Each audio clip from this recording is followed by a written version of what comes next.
Hey everybody, Billboard Chart Guy here, and welcome to the latest episode of BBCG and Friends. And I'm joined by another one of Maine's finest, Riley. Riley, welcome to the show. How are you? I'm doing well. Thanks for having me. Oh, thanks for doing this. Appreciate it. Are you been enjoying this wonderful late summer weather we're having? It's been incredible. Yeah, I own a painting company, so I have been, well, the plants have not been enjoying this dry summer. I have been really enjoying it. Okay. Good. Yeah, hopefully, I looked at the long-term forecast. Looks like we have another few days of this, so it's amazing. I'll take it. So yeah. So I wanted to have you on. I know you're a big music guy, and just kind of understand your history, where you're coming from musically in terms of influences, and maybe some highlights from when you were a child, and music you discovered early on. So why don't you tell us your story? Yeah, so when I was listening, I listened back to some of the earlier episodes you had, and I was thinking about like when tried to recognize when I was realizing what I was listening to instead of just happened to listen to music. When I started seeking out stuff, and it was around like fourth grade. I had some friends. We had it was cassette tapes, and one of my friends had access to cassette tapes with parental advisory and things like that, and we would share them. And that was a big early that was like an early scene where I started seeking out music. And then I specifically recall in fifth grade, there's a rock state or alternative rock station in Maine called WCYY that started when I was in fifth grade. And I remember my buddy saying there's this radio station that plays like Green Day and Smashing Pumpkins and Rage Against the Machine and stuff like that. And so that I would say my real early influences probably came by way of that alternative rock station. Okay, so you were squarely influenced by the grunge era, correct? Well, yeah, there's a lot of local. The good thing about CYY too is they would also play a lot of local bands. So there's like the Rustic Overtones. There was things that were kind of ska-y in there. And and also the tapes that I was training in fourth grade were actually more like Warren G, and so there's a pretty large variety of things. But once CYY started, yeah, the alternative rock scene was really what I hitched my wagon to. Right. So fifth grade. What like put me year? When was that? So 94, actually, I was trying to 95? remember this. I want to say it was like 1998 because in 20, yeah, I think it was like 2 years ago, WCYY had a 25th anniversary, and they spent the day playing the set list from the first day they were on air. Okay. And so going back to that, oh man, it was a lot. It was a lot of stuff I hadn't heard in so long, like Eve Six, Right. Less Than Jake. There was the classic stuff like like the Smashing Pumpkins and the big songs of the day, but the nostalgic parts were bands that I hadn't thought of in so many years. Like Jimmy's Chicken Shack was a band that used to play a song, Get High. That was a pretty fun song. I remember jamming around to when I was younger. Yeah, it was a lot of like Green Day, like the Green Day Nimrod, I think had just come out. So that was a real big album they were playing a lot of.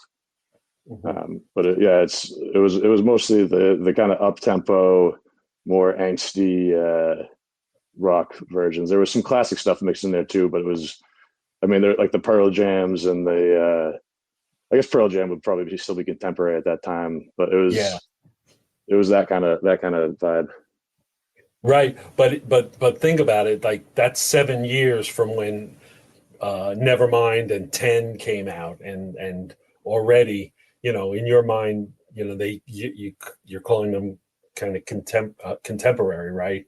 Yeah, As they were kind opposed of like the old guard, but like when you start listening to music, you're so unaware of like the predecessors right. to the stuff you're listening to, and how a lot of stuff you're listening to obviously came from their influences and stuff like that. And so, yeah, at that point, my viewpoint was those were kind of the older rock band, like Soundgarden, that kind of stuff was like the old guard. And there's these younger bands that were coming. Like actually, Bare Naked Ladies was a band I used to play a lot that I know Justin is fond of. They were a pretty fun band to hear on CLA. Yeah, yeah, they were pretty popular. What was that song? 1 week, and Yeah, if one I had week, a old million apartment. dollars, Yeah. right? In my yes, in my so with listening to that station and you absorbing the scene. What was the first CD or cassette you went out and bought for yourself? So that was so the cassette. So when we had the cassettes, so one of the things I would do is I had a boom box that had a cassette that you could record on. So I want Yeah, to. There was like a evening segment where they played, the top songs or of the day, or maybe most requested songs of the day or something like that. hmm, And I would have the boombox in my room, and I'd be listening to it, and I'd try to record. Uh, I try to make mixtapes of all the songs I liked, and that was a big part of. I had a lot of mixtapes, but then I remember there was my first CD was on a trip to. Me and my brother had to do some blood work or something at the hospital in Portland, and my dad took us. And I know my dad was less aware of the parental advisory situation. And right. so me and my brother might have taken advantage of that. And my first CD I purchased was the Korn "Follow the Leader" CD. And Okay. that was a big deal because me and my neighbor both really enjoyed Korn, and we share a backyard with some woods, and we knew that neither of our moms were. It was right in the era where people became really aware of the parental. Maybe it just started, or people just became really aware of it. And so my mom had gone through and taken away like my Fuji's CD my Fuji's cassette tape and some other things. So we would run an extension cord into the woods and we would listen to Korn on the boombox in the woods, God, drinking that's tremendous. Jolt That's Taylor. great. Yeah. That's a great story. Yeah. Um, Some, wannabe so punk kids. It was pretty fun. right. So let me take a step back because there's a couple of things you said that are interesting, right? So recording off the radio, that is a lost art. Like if I told my son, he would think I'm talking Chinese, that you like waited and hoped to hear, a song you were digging at the time. And Yeah, so there would you be would so have many the of the songs I would have that would be missing the first like 5 seconds. I'd be running yes. over to try to hit Yeah, the it, it, record it was button. an art. It was an art form for sure to make sure you got it. Um, the other thing, so corn, um, and I'm not that familiar with them. I know they're new metal and kind of like in my mind, they get lumped in with like a Limp Biscuit. Yeah, Um, some of yeah. those I bands. definitely I listened to that as well. And Yeah. that's it's fun going back to your earlier influences because there's some that I listen to that hold up, but then there's some that where nostalgia does its job of keeping it high in your memories, but if you revisit it, it's not it's not something I would find myself listening to now, but there are things like the Smashing Pumpkins or Rage Against the Machine are things that I used to listen to then that I still love listening to now. Like some things hold up on a revisit, and then some things you recognize that you were in middle school or whatever. Yeah, exactly. Yeah. Um, yeah, it's funny. Like sometimes you cringe, right? Almost when Yeah. Oh yeah. you come across a song you liked when you were 12 and you're like, oh my God, what was I thinking?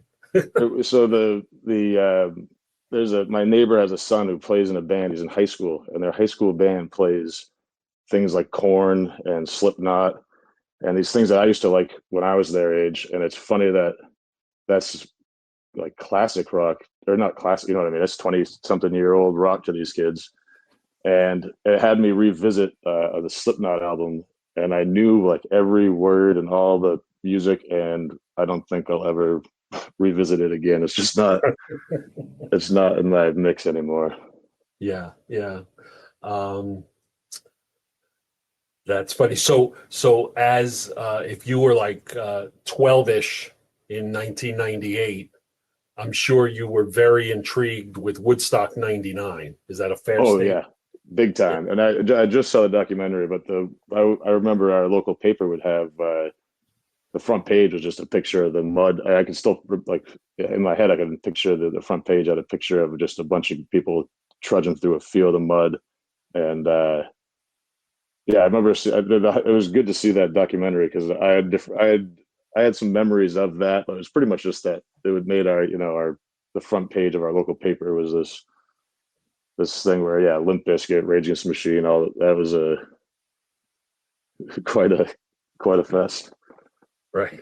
I just pulled up that Corn album you mentioned, Follow the Leader, and I remember the song Freak on a Leash. Was that the big song from that Yeah, album? there was I think Freak on a Leash and Got the Life were the two singles off of that, but the Freak on a Okay. Leash had the video with it was like a bullet was going around and slow motion going through things like a water cooler and a balloon, and it was Okay.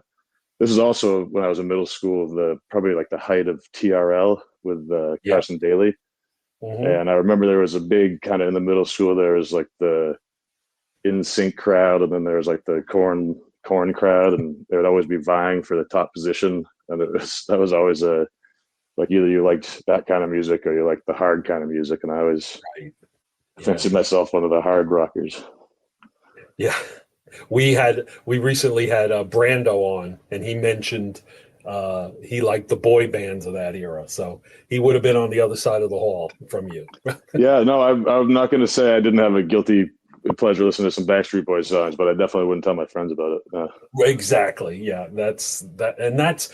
that goes all the way back to when I was a kid, right? Like some pop you just kind of keep to yourself and you tap Yeah, in. you don't, yeah, you can get lumped into a crowd. Right, right. Um, so Riley, what was your first show you went to? My first concert was the Dropkick Murphys at the State Theater, a place I've seen many shows, including the Kirkman Hand show. Yep. Um, and it was also in like middle school, and my dad had to drive me and my brother there because my friend and my brother's friend's dad drove them there, and so the two dads went and hung out at the bar, and we went down. And back then, Dropkick Murphys was not what they are today. It was well before the I think the Red Sox '04 World Series team made it so that everybody's uncle knows who Dropkick Murphys is. But back Right. then, there was a smaller crowd, and to the extent that the security was actually helping people get up on stage. And so at my first concert, it was also my first and maybe only crowd surfing experience. Oh, Yeah, they helped. okay. They like gave me a hand, helped me up on the stage. I think I ran over to the mic and yelled into the mic with the guy, and then I ran and jumped off. And my dad was telling me that the other guy was saying, "Isn't that Riley up on stage?" Yeah, it was a memorable show. That's great. Yeah, they're still out there doing their thing, the Dropkicks. I know they played a festival last Saturday in Boston. So They're a fun time live. That's one of the ones I revisit and do still look fondly on. Like I've seen them 5 or 6 times, I think, but the last time was back when I was in college, so it's been quite a while. right. And what was your most recent show, Riley? My I think my most recent show was Dark Star Orchestra at Thompson's Point. They're a dead cover band, and sometimes they'll do a show where the set list is reference to a Grateful Dead show, but they also try to play the music. They try to act musically like the show. They're trying to do a full musical costume. The show they played Okay. in Portland wasn't that, but it was still a really good time. The Thompson's Point venue is an outdoor venue out on kind of a peninsula where there's always, if it's sunny out, there's a beautiful sunset. It was an incredible place to see a show. And that's in Portland, you said? Yeah, yeah, in Portland. Yeah. So have you seen Star Orchestra a couple of times or just once? That was my first Dark Star show. I've seen a lot of. I've seen Joe Russo's Almost Dead, J Rad. I've seen them a couple times, and I've seen Dead and Company, but I never. I mean, obviously, I was younger, so I didn't get to see Jerry. Did Right. you? Actually, that was a question I had for you. Is did you ever get to see the Dead with Jerry? I did multiple times. So I kind of got caught up in the mid '80s Dead kind of surge in popularity when Touch of the In the Dark album came out with Touch of Yeah, Grey. They just got so huge, and I had friends who were going, and I finally gave in and loved it. So when I was living in Westchester County in New York, it's just outside of New York City, and every year the Dead would play a spring show or a set of shows at Nassau Coliseum out on Long Island. Then they would do a couple of nights at Giant Stadium in New Jersey, and then in the fall they'd always do 2 or 3 nights at Madison Square Garden. And in that era, 86 through probably 90 or 92, I would hit one of those shows on each of those tours. So I probably saw them 15 or 16 times. that's Um, incredible. That's a great yeah, attitude. I have a friend of mine on one of a ski team I'm on. Uh, he gave me a several boxes of cassette tapes of live Dead shows. A great deal of them are in the '80s, and the Brent mhm, Midland era is yeah, like I think he's one of the best. I think he's the best keyboardist for the Dead. But it was I've listened to a lot of that era, and it is really great music. yeah. Being new to it, it was amazing.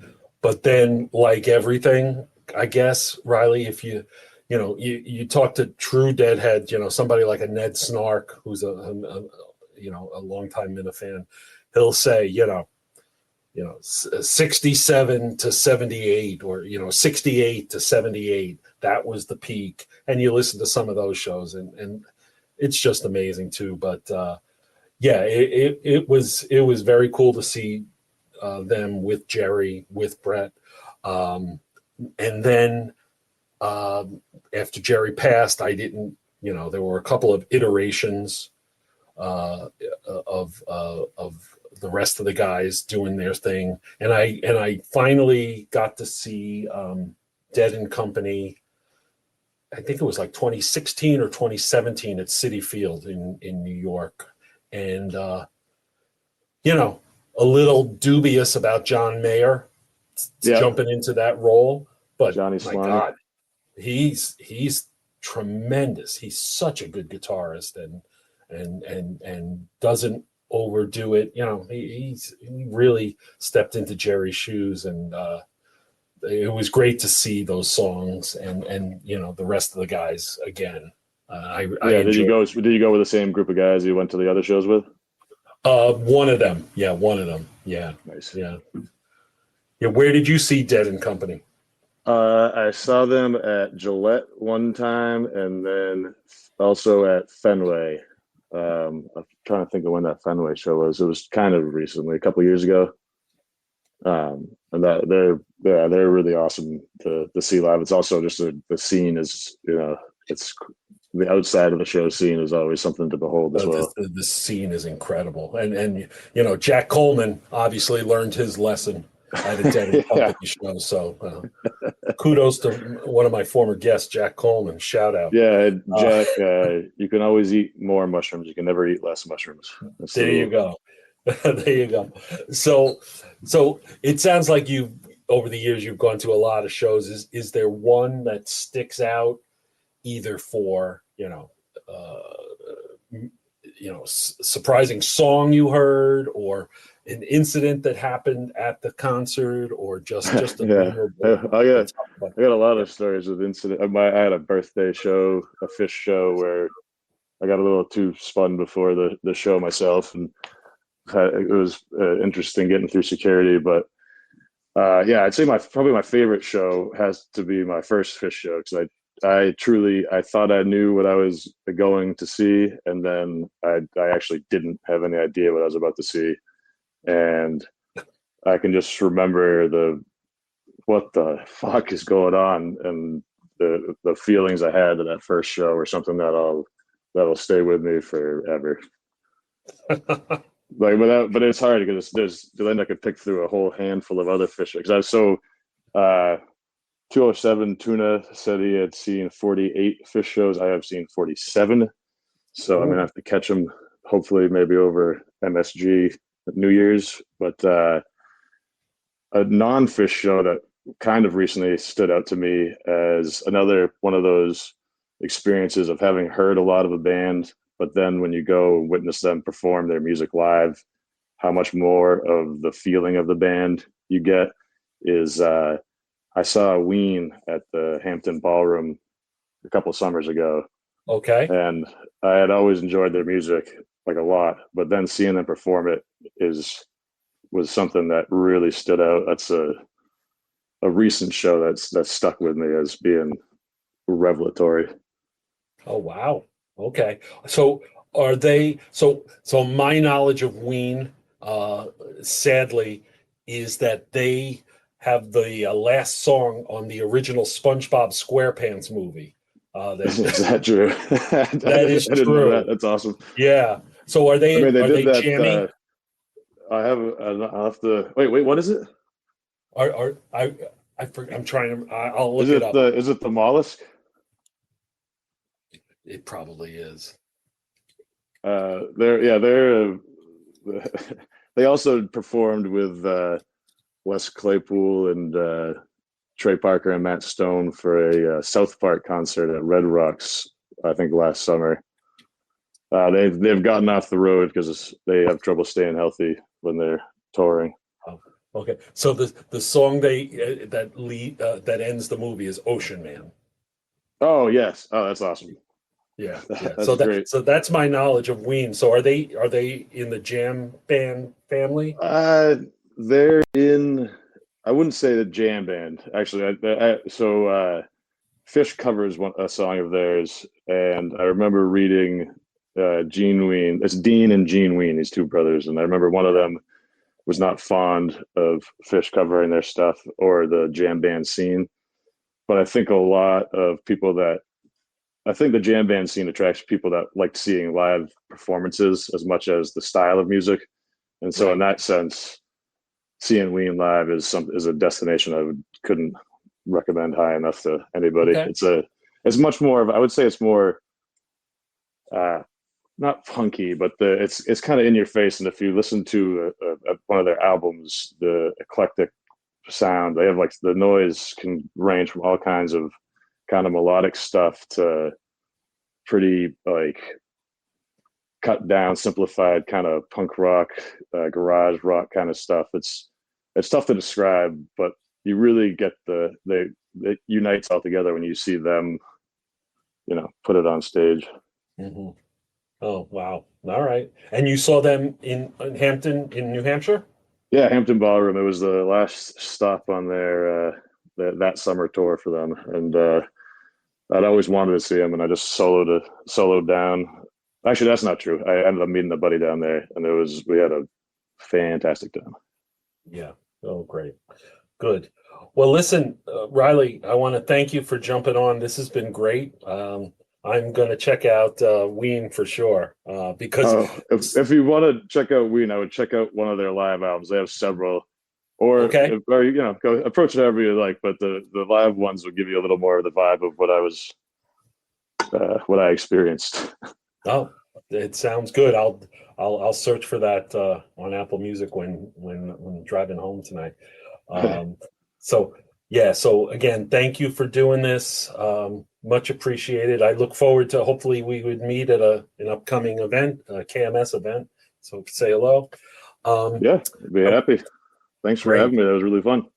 Oh, thank you, and thanks to the Minifan Network and Mentors, and of course to Kirk. I hope everybody has a great day, and we'll be talking to you soon.